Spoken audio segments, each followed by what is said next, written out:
അസ്സലാമു അലൈക്കും വറഹ്മത്തുള്ളാഹി. പ്രിയ സുഹൃത്തുക്കളെ,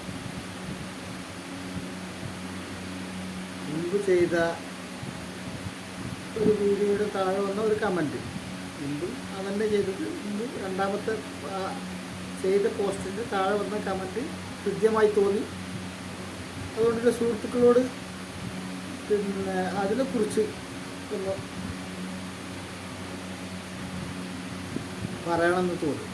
അതുകൊണ്ടാണ് ഇപ്പോൾ ഞാൻ ലൈവിൽ വന്നത്. സുഹൃത്തുക്കളെ, അസ്സലാമു അലൈക്കും വറഹ്മത്തുള്ളാഹി. പറഞ്ഞ കമൻറ്റ് ഇതാണ്. ഞാൻ സത്യം പറയണം, സത്യം പറഞ്ഞാൽ സത്യം പറയാൻ കഴിയില്ല. സത്യം വാസ്തവ യഥാർത്ഥ ചരിത്രത്തിലെ സത്യങ്ങൾ പറയാതെയാണ് മുന്നോട്ട് പോണത്. സ്വന്തം പ്രസ്ഥാനത്തിൻ്റെ കാര്യത്തിലായാലും അല്ലെങ്കിൽ തങ്ങളുടേതായ ആദർശം നിലനിർത്താനും അത് ജനങ്ങളുടെ പ്രചരിപ്പിക്കാനും തങ്ങളാണ് സത്യം, യഥാർത്ഥ സത്യം ഞങ്ങളടുത്താണ് എന്നുള്ളൊരു നിലപാടിലാണ്, ഒരു കാലുഷ്യം നിറഞ്ഞൊരു അന്തരീക്ഷത്തിലാണ്, ആർക്കും സത്യം മനസ്സിലാകാത്ത വൈരുദ്ധ്യാധിഷ്ഠിത കാലഘട്ടത്തിലാണ് എല്ലാവരും സഞ്ചരിക്കുന്നത്. പ്രത്യേകിച്ചും മുസ്ലിങ്ങൾ ഒരു കാലുഷ്യം നിറഞ്ഞൊരു കാലഘട്ടത്തിലാണ്. അതുകൊണ്ട് ഈ കമൻറ്റ് എഴുതിയത് ഞാൻ പരിചയമുള്ള ആളെന്നെയാണ്. പരിചയമുള്ള ആളെന്നെയാണെന്ന് പറഞ്ഞാൽ എൻ്റെ കുട്ടിക്കാലത്തൊരു സുഹൃത്താണ്, സമീർ കാവാട് എന്ന് പറയും. അപ്പോൾ രണ്ട് കമൻറ്റാണ് അദ്ദേഹം എഴുതിയത്. ഒന്ന് ഞാനത് വായിക്കണം, ആ കമൻറ്റ് വായിക്കാം. ഒന്ന്, സത്യം എന്ന വ്യാജേന ആളുകൾക്ക് പലതും വിളിച്ചു പറയാം, അതൊരു എളുപ്പപ്പണിയാണ്. നുണ പറയലാണ് കല, അതൊരു ബുദ്ധിമുട്ടുള്ള പണിയാണ്. ഇത് ഒന്നാമത്തെ കമൻറ്റ്. രണ്ടാമത്തെ കമൻറ്റ് വന്നത് ഭാഷ തന്നെ കലർപ്പും ഒരുപാട് പരിമിതിയും ഉള്ളതാണ്, പിന്നെ എങ്ങനെ സത്യം പറയും? ഈ രണ്ട് കമൻറ്റാണ് വന്നത്. ഇതെനിക്ക് വളരെ ഹൃദ്യമായിട്ട് തോന്നി. പ്രത്യേകിച്ച് ഈ കാലഘട്ടത്തിൽ ഇങ്ങനൊരു കമൻറ്റ് നിർബന്ധമാണ്, ആവശ്യമാണ്. ആർക്കും എന്ത് വിളിച്ചു പറയാം. അത് സത്യം എന്നുള്ള വ്യാജാന അത് എന്ത് ചെയ്യാണ് ജനങ്ങൾ, അത് നോണയാണെങ്കിലും സത്യമായിട്ട് പരിഗണിക്കുന്ന ഒരു ദുരവസ്ഥ ഇന്ന് മുസ്ലിങ്ങൾക്കുണ്ട്. പ്രത്യേകിച്ച് മുസ്ലിങ്ങളുടെ അവസ്ഥയാണ് ഞാൻ പറയണത്. ഇതിൽ പ്രത്യേകിച്ച് എനിക്ക് പതിവായി കമൻറ്റ് വായിച്ചപ്പോൾ എനിക്ക് മനസ്സിലാതെ എന്താ അറിയും, അയാളപ്പോൾ പറയേണ്ടത്, മറ്റുള്ളതൊന്നും പറയാനില്ലല്ലോ. തനിക്ക് നേരെ വരുന്നത് നുണയും അവരെന്ന് നേരെ പറയുന്നത് സത്യവും. അങ്ങനെ ഉണ്ടല്ലോ, ഞാൻ എന്ത് പറഞ്ഞാലും അത് സത്യം, പക്ഷെ എൻ്റെ നേരെ വന്നാലോ അത് കളവ്, അത് നുണ. അത് കളവും നുണയിട്ട് മാറും എൻ്റെ നേരെ വരുമ്പോൾ. നേരെ മറിച്ച് ഞാൻ അപരൻ്റെ മേലെ, അല്ലെങ്കിൽ തൻ്റെ സഹോദരൻ്റെ മേലെ, അല്ലെങ്കിൽ തൻ്റെ സുഹൃത്തിൻ്റെ മേലെ, അല്ലെങ്കിൽ തൻ്റെ മറ്റുള്ള ഒരു അപരിചിതൻ്റെ നേരെ, അല്ലെങ്കിൽ മറ്റൊരു ആശയത്തിൻ്റെ നേരെ ഞാൻ കൈ ചൂണ്ടുമ്പോൾ അത് സത്യമാവും. ആണ്, തനിക്ക് നേരെ വരുമ്പോൾ നുണയും കളവും, അതേസമയം അവരുടെ നേരെ ചൂണ്ടുമ്പോൾ അത് സത്യവുമാകുന്ന അവസ്ഥയിൽ നിന്ന് യഥാർത്ഥം എന്ത്, വസ്തുത എന്ത് എന്ന് എങ്ങനെ മനസ്സിലാക്കാൻ സാധിക്കും? ഇത് പ്രശ്നമാണത്. ഇതന്നെയാണ് എൻ്റെ സുഹൃത്തിനും ഉണ്ടായിട്ടുണ്ടാകുക. ഞാൻ ആ പറഞ്ഞ ചരിത്ര സത്യം എന്താ, ചരിത്രത്തിലേക്ക് പോകുമ്പോൾ യഥാർത്ഥ ചരിത്രം പറയണമല്ലോ. ഏതൊരു സംഘടന അങ്ങനെ തന്നെയുള്ള വേണ്ടത്. മറ്റുള്ളവരെ അല്ലെങ്കിൽ യാഥാർത്ഥ്യം മറച്ചു വെച്ചുകൊണ്ട് തങ്ങളുടേതായ ഒരു ഒരു പുനർ ചരിത്ര രചന അതൊരു ഭൂഷണമല്ല എന്നാണ് എനിക്ക് പറയാനുള്ളത്. പറഞ്ഞു വരുന്നത് എന്താ വെച്ചാൽ, മുസ്ലിങ്ങളുടെ ദുരവസ്ഥ എന്താണെന്ന് വെച്ചാൽ, ഇപ്പോൾ രണ്ട് കാര്യങ്ങളാണ് മുസ്ലിങ്ങൾക്ക് ഉള്ളത്. ഒന്ന് ഖുർആൻ, രണ്ട് സുന്നത്ത്. ഈ ഒറ്റ പ്രമാണമുള്ളൂ, ഖുർആനും സുന്നത്തും എന്ന് കഴിഞ്ഞാൽ പിന്നെ അപ്പുറത്തേക്കില്ല. ഒരു സാധാരണക്കാരനെ സംബന്ധിച്ചിടത്തോളം ഇത് മനസ്സിലാക്കാനും പ്രശ്നമാണ്. ഇപ്പോൾ 4 പ്രമാണങ്ങളാണ് ഒരു പറയാം. ഹദീസ് പണ്ഡിതന്മാർ 4 പ്രമാണങ്ങൾ പറയും. ഒന്ന് ഖുർആൻ, സുന്നത്ത്. പിന്നെ പറയുന്ന 2 കാര്യങ്ങളുണ്ട്, ഇജ്മാവും ഖിയാസും. ഇതിന് ഇജ്മാ കണ്ടെത്തുക എന്നുള്ളത് വലിയ പ്രയാസമുള്ള കാര്യമാണ്. ഇജ്മാ ഒരു കാര്യത്തിലും കാണാൻ കഴിയില്ല, വളരെ ചുരുങ്ങിയ കാര്യങ്ങളിൽ മാത്രമേ ഇജ്മാ കാണാൻ കഴിയുള്ളൂ. ഏതായാലും നമ്മൾ പറഞ്ഞു വരുന്ന വിഷയം, ഞാൻ ഈ പിന്നെ ഈ കമൻറ്റ് വായിച്ചപ്പോഴേ എനിക്ക് തോന്നിയ രണ്ട് കാര്യങ്ങൾ പറയണം തോന്നി. അതായത് യഥാർത്ഥ വസ്തുത എന്ന് പറഞ്ഞ സംഗതി ചരിത്രത്തിൽ ഉണ്ടാവുമല്ലോ. അത് പിന്നാമ്പുറത്താണെങ്കിലും മുന്നോട്ടാണെങ്കിലും ഏതൊരു ഗമനത്തിനും പിന്നോട്ടുള്ള പോക്കിനും മുന്നോട്ടുള്ള ഗമനത്തിനും ചരിത്രത്തിൻ്റെ ആഖ്യാന വ്യാഖ്യാനങ്ങൾ യാഥാർത്ഥ്യങ്ങളിലൂടെ ആയിരിക്കണം എന്നില്ല, ചരിത്ര വസ്തുതകൾ പറഞ്ഞുകൊണ്ടായിരിക്കണം എന്നില്ല. അതുകൊണ്ടാണ് ഞാൻ രണ്ട് ചോദ്യം ചെയ്തു. ഒന്ന് അഹ്ലുസുന്ന വൽ ജമാ എന്നുള്ള പേര് എങ്ങനെ സമസ്തക്ക് വന്നു, രണ്ടാമത്തത് യത്തീംഖാന പ്രസ്ഥാനത്തിൻ്റെ യത്തീംഖാന തുടക്കക്കാർ ആര് എന്നുള്ളതാണ് ഞാൻ ചോദിച്ചു വെച്ച രണ്ട് ചോദ്യങ്ങൾ. അപ്പോൾ ഞാനതിൽ രണ്ട് വ്യക്തികളെ കുറിച്ചിട്ടൊക്കെ പറഞ്ഞിരുന്നു. അത് പോട്ടെ, നമ്മളെ വിഷയമല്ല. ഞാനാ പറഞ്ഞത് ദീർഘപൂജകളില്ലാതെ അവർക്കൊന്നും നിലനിൽപ്പില്ല. അതുകൊണ്ട് മുജാഹിദ് പ്രസ്ഥാനത്തിൻ്റെ ചരിത്രം പറയാൻ ഇവരും തയ്യാറാകണില്ല എന്ന അർത്ഥം അതിനുള്ളൂ. അപ്പോൾ ഞാൻ പറഞ്ഞു വന്ന രണ്ട് ഹദീസുകളാണ്. സമീർ കവാട് മനസ്സിലാക്കാൻ വേണ്ടിയിട്ട് രണ്ട് ഹദീസുകൾ ഞാനിപ്പോൾ പറയാം. അപ്പോഴേ എന്താണ് സത്യം, എന്താണ് യാഥാർത്ഥ്യം, വസ്തുത എന്നുള്ളത് നമുക്ക് മനസ്സിലാക്കാൻ പറ്റുള്ളൂ. അതിലൊരു ഹദീസ്, ഒരു കാലത്ത് നികൃഷ്ട ജീവികളായി പണ്ഡിതന്മാർ മാറും എന്ന് അള്ളാഹുവിൻ്റെ റസൂൽ പ്രവചിച്ച ഒരു ഹദീസ്. ഇത് ലൈഫാണ് എന്നാണ് പണ്ഡിത വചനം. അതായത് പണ്ഡിതന്മാർ സാധാരണ നിലയിൽ പറഞ്ഞത് ഈ ഹദീസ് ദുർബലമാണ് എന്നുള്ള രീതിയിൽ മാറ്റിവെക്കപ്പെട്ട ഒരു ഹദീസാണിത്. ഒന്ന്. രണ്ടാമത്തത് അദ്ദുആ ഹുവ മുഖുൽ ഇബാദ, പ്രാർത്ഥന ആരാധനയുടെ മജ്ജയാണ്. ഈ ഹദീസും ദഈഫാണെന്നാണ് പണ്ഡിതവാക്യം, പണ്ഡിതന്മാരുടെ അഭിപ്രായം. അപ്പോൾ ഒരു സാധാരണക്കാരനെ സംബന്ധിച്ചിടത്തോളം ഇങ്ങനൊരു ഹദീസ് കണ്ടാൽ ഒരു പണ്ഡിതനോട് ചോദിച്ചിട്ട് ആ പണ്ഡിതൻ്റെ അഭിപ്രായം സ്വീകരിക്കണോ, അതല്ല ഖുർആനുമായിട്ട് ഈ ഹദീസുകളെ ബന്ധപ്പെടുത്തണം. അപ്പോൾ ഒരു സാധാരണക്കാരനെ സംബന്ധിച്ചിടത്തോളം ഇജ്മാ കണ്ടെത്തുക എന്നുള്ളത് വലിയ പ്രയാസവും ദുഷ്കരവുമായ ഒരു ഏർപ്പാടാണ്. അതേസമയം ഖിയാസ്, തുലനം ചെയ്യുക, ഈ വചനം ഖുർആൻ ആയത്തുകളുമായിട്ട് തുലനം ചെയ്തു കഴിഞ്ഞാൽ ഖുർആനും സുന്നത്തും ഖിയാസും. അപ്പം ഇത് പ്രവാചക വചനമാണ് എന്ന് ഇതിന് എന്തുണ്ട്, ഖുർആനുമായിട്ട് സംവദിച്ചാൽ എന്തിട്ടും നമുക്ക് ഉത്തരം കിട്ടും. അപ്പോൾ ലഈഫായാലും പ്രശ്നമല്ല, സ്വഹീഹ് തന്നെ ആകണമെന്നില്ല. അപ്പോൾ സ്വഹീഹ് മാത്രം എന്ന് പറഞ്ഞു വരുമ്പോൾ ഉണ്ടാകുന്ന വൈരുദ്ധ്യങ്ങളാണ് ഞാൻ പറഞ്ഞു വരുന്നത്. അതായത് സത്യം എന്ന വ്യാജേന പല നുണയും പറയാം എന്നുള്ളൊരവസ്ഥ സുഹൃത്ത് പറഞ്ഞതുപോലെ ഉണ്ടല്ലോ.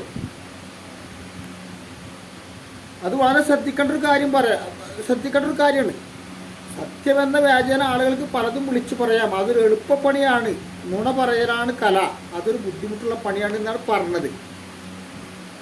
സത്യം പറയണത് യഥാർത്ഥത്തിൽ എന്താണ് സത്യം, എന്താണ് നുണ എന്ന് വേർതിരിച്ചറിയേണ്ടത് എങ്ങനെയെന്നുള്ളതാണ് നമ്മൾ പഠിക്കേണ്ടത്. അപ്പോൾ ഈ ലഈഫായ ഹദീസുകളാണ് രണ്ടെണ്ണം. ഇത് രണ്ടും ഖുർആനിൻ്റെ ആയത്തുകളോട് യോജിച്ചു പോണതാണ്.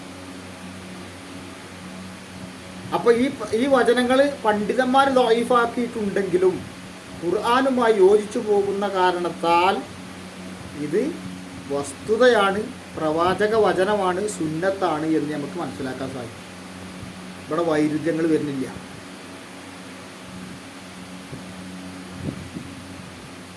ഒന്ന്, ഇപ്പോൾ ആദ്യം ഞാൻ പറഞ്ഞു പണ്ഡിതന്മാർ നികൃഷ്ട ജീവികളായി വരും, ഒരു കാലം വരും. അതിന് ഉപോത്പലകമായ രണ്ട് ആയത്തുകളെ നമുക്ക് പറയാൻ പറ്റും ഖുർആനിൽ. ഒന്ന്, പരലോകത്ത് വെച്ചിട്ട് മനുഷ്യർ ഞങ്ങളെ വഴിപിഴപ്പിച്ച ആളുകളെ ഒന്ന് ഞങ്ങൾക്ക് കാണിച്ചു തരൂ, ഞങ്ങൾ അവരെ കാലിൻ്റെ ചുവട്ടിൽ ചവിട്ടട്ടെ എന്ന് പറയുന്ന ഒരു ആയത്ത്. ചിലപ്പോൾ അർത്ഥങ്ങളൊക്കെ ഒന്നുകൂടി പണ്ഡിതന്മാരോട് ചോദിച്ചാൽ അതിൻ്റെ നേർക്കുനേരുള്ള അർത്ഥം കിട്ടും. ഞാൻ ആ ആയത്തുകൾക്കൊന്നും ഇപ്പം പോണില്ല. ഇതാണ് സത്യം. പണ്ഡിതന്മാർ ഹദീസ് ദഈഫാക്കി. പക്ഷേ ഈ ദഈഫായ ഹദീസ് എന്താണ്, ഖുർആനുമായി യോജിച്ചു പോകുന്നു. ഈ കാരണത്താൽ ഇതിനെ ദഈഫായിട്ട് തള്ളണോ അതല്ല സത്യമായിട്ട് അംഗീകരിക്കണോ എന്നുള്ളതാണ് ഇവിടുത്തെ വിഷയം. അപ്പോൾ സമീർ കാവാടിന് കാര്യം മനസ്സിലാക്കാൻ വലിയ പ്രയാസം ഉണ്ടാവില്ല. ഖുർആനുമായിട്ട് എന്ത് ചെയ്താൽ മതി, പതുക്കെ ഒരു സ്പർശനം, ഖുർആൻ ഒന്ന് വായിച്ച് നോക്കുക, നിരന്തരം ഖുർആൻ വായിക്കുക, ആയത്തുകൾ വായിക്കുക, ഹദീസുകൾ ഏത് കിട്ടിയാലും, ഏത് ആയത്താണെങ്കിലും ഏത് ഹദീസാണെങ്കിലും ഒരു പണ്ഡിതൻ്റെ ആവശ്യമില്ലാതെ തന്നെ ഒരു സാധാരണക്കാരന് ഇതിനെ വ്യവഹരിക്കാൻ പറ്റുന്ന അർത്ഥം. അതാണ് ഞാൻ പറഞ്ഞു തരുന്നൊരു ആകത്തുക. ഏതൊരു സാധാരണക്കാരനും വലിയ സങ്കീർണത ഇല്ലാതെ, യാതൊരു പ്രശ്നങ്ങളും ഇല്ലാതെ ലഘൂകരിക്കാനും എളുപ്പത്തിൽ കാര്യം മനസ്സിലാക്കാനും പറ്റും. അതിനൊരു പണ്ഡിതൻ്റെ സഹായം ആവശ്യമില്ല, ഖുർആൻ പരിഭാഷ ഉണ്ടായാൽ മതി എന്നാണ് ഞാൻ ചുരുക്കി പറഞ്ഞത്. അപ്പോൾ സത്യം സത്യമായിട്ട് പറയണം, നുണ നുണയായിട്ടും പറയണം. രണ്ടും വേർതിരിച്ച് മനസ്സിലാക്കാൻ സാധിക്കുന്ന ഒരു മനുഷ്യനാകുക, എല്ലാം തികഞ്ഞ ഒരു മനുഷ്യനാകുക എന്നുള്ളതാണ് ഇതിൻ്റെ ആകത്തുക.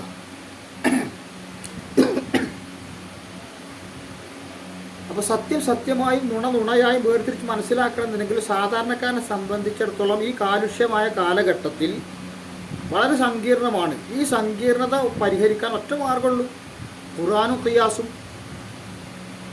ഹദീസുകൾ ഏത് വചനങ്ങൾ വന്നാലും അത് ഖുർആനുമായിട്ട് എന്ത് ചെയ്താൽ മതി, സംവദിച്ച് നോക്കിയാൽ മതി, അതോടെ പ്രശ്നങ്ങൾ തീരും. ഏതൊരു വിഷയത്തിലും ഇങ്ങനെ തന്നെയാണ്.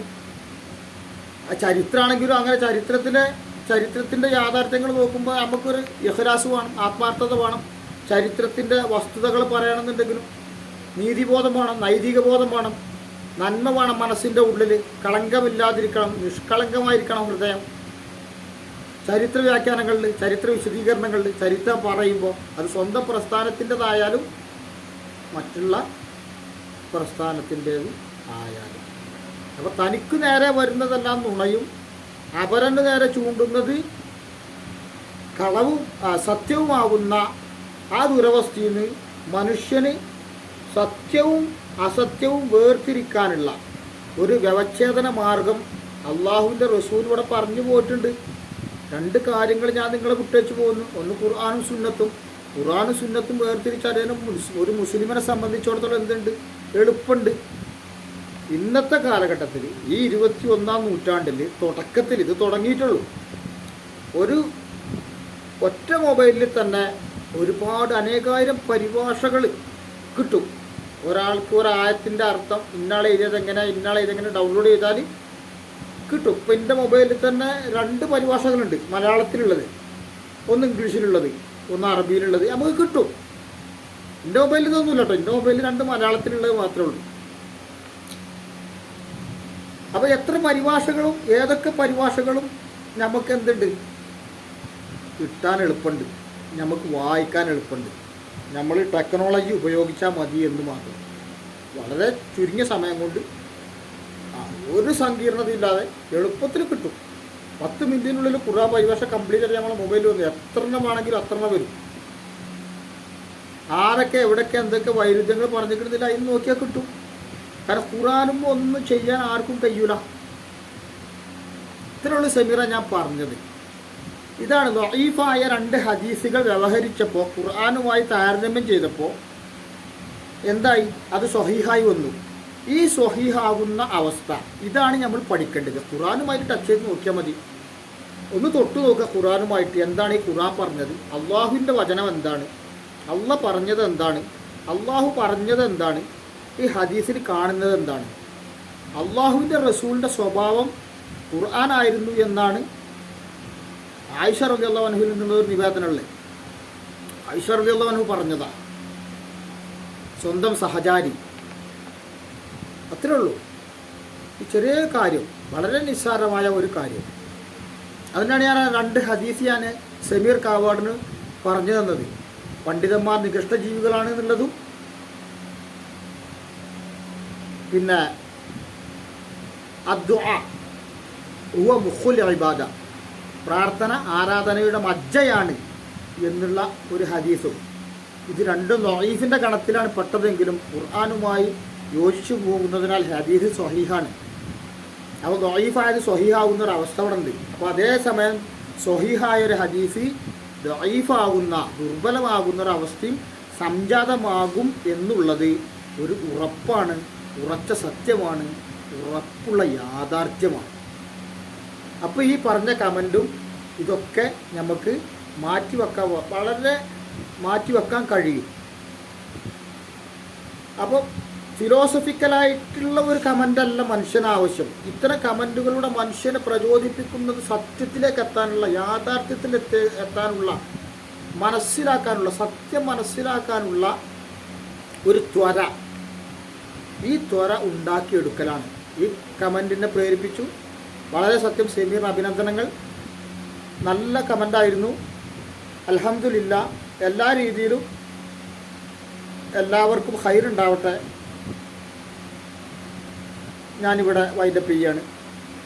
അള്ളാഹു ഹിദായത്ത് എന്ന അമൂല്യമായ ആ രത്നം എല്ലാവർക്കും കരഗതമാകാൻ സാധിക്കട്ടെ എന്ന് അള്ളാഹുവിനോട് സദാസമയവും പ്രാർത്ഥിച്ചുകൊണ്ട് നിർത്തുന്നു. അസ്സലാമു അലൈക്കും വറഹ്മത്തുള്ളാഹി.